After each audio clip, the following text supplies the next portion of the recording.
Hey everyone, so the video today created is for showing an integration between Eclipse and Git.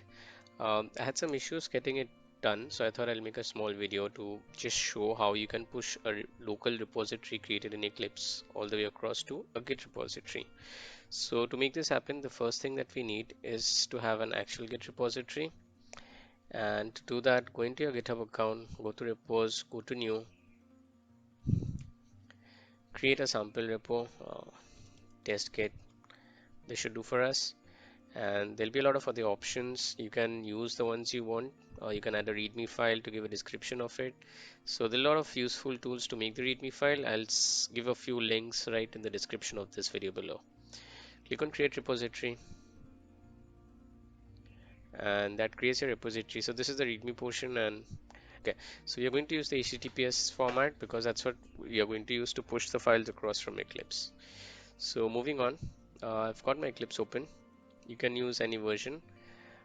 Simple version would also do. So mine is, let's see which one it is.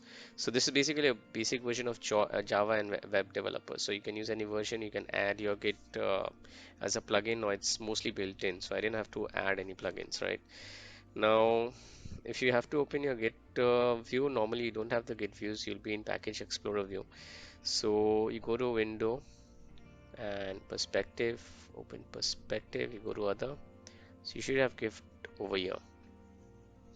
We'll first create a local Git repository, and then after we create the Git repository, we'll create the file that we need to push it across.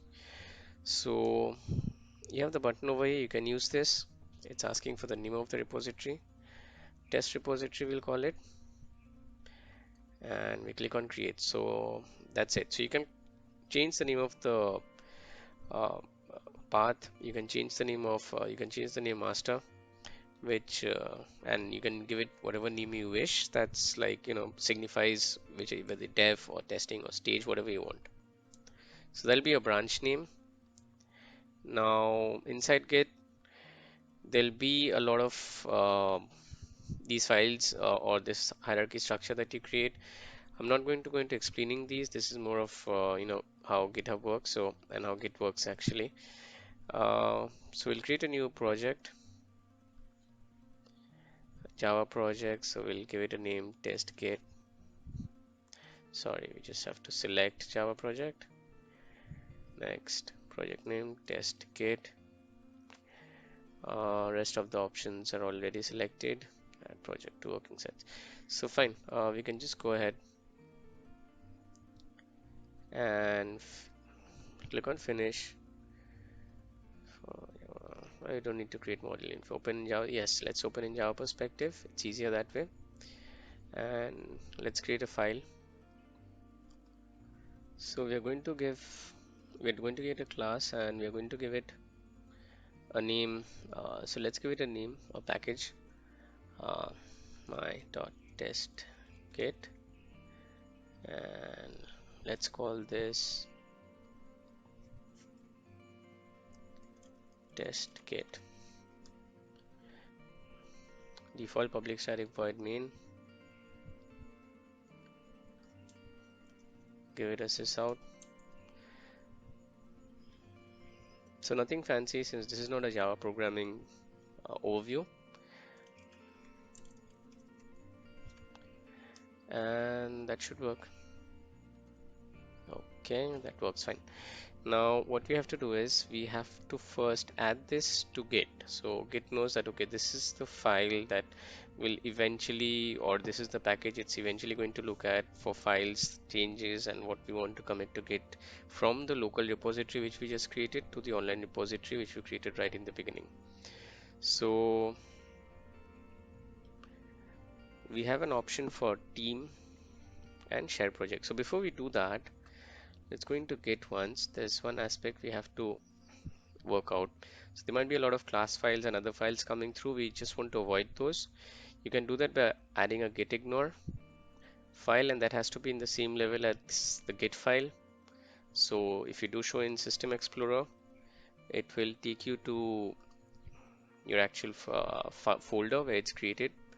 So you can see test repository over here. You're going to add the git repository git ignore file. just create a new file that's called git ignore. Yep. And we are going to modify that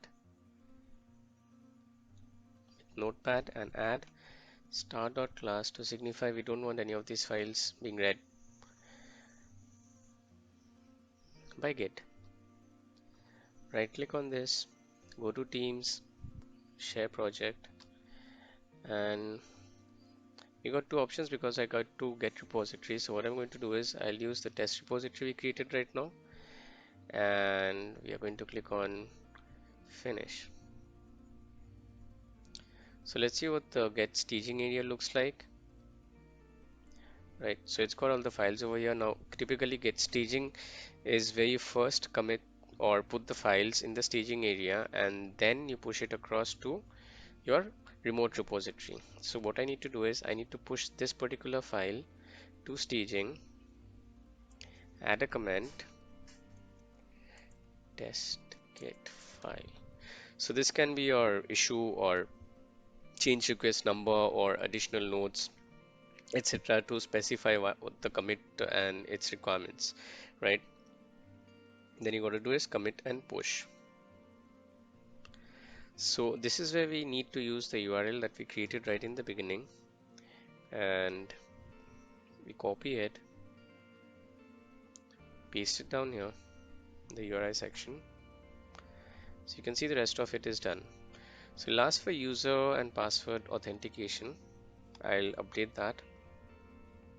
So once you go once you click on the preview button, it takes you over here and shows you what kind of push and pull is happening, details such as this, and you got all these options, force override branch. You can read more about them on Git as to what they each mean. Go to preview, right? And this is where the movement is happening for push. So you click on push. It's asking for the details again, right? So pushed, so that's successful. Okay, and obviously we're going to check if it's showing up where we intend it to be. Let's have a look. Yeah, so we have this checked in, testgit.java.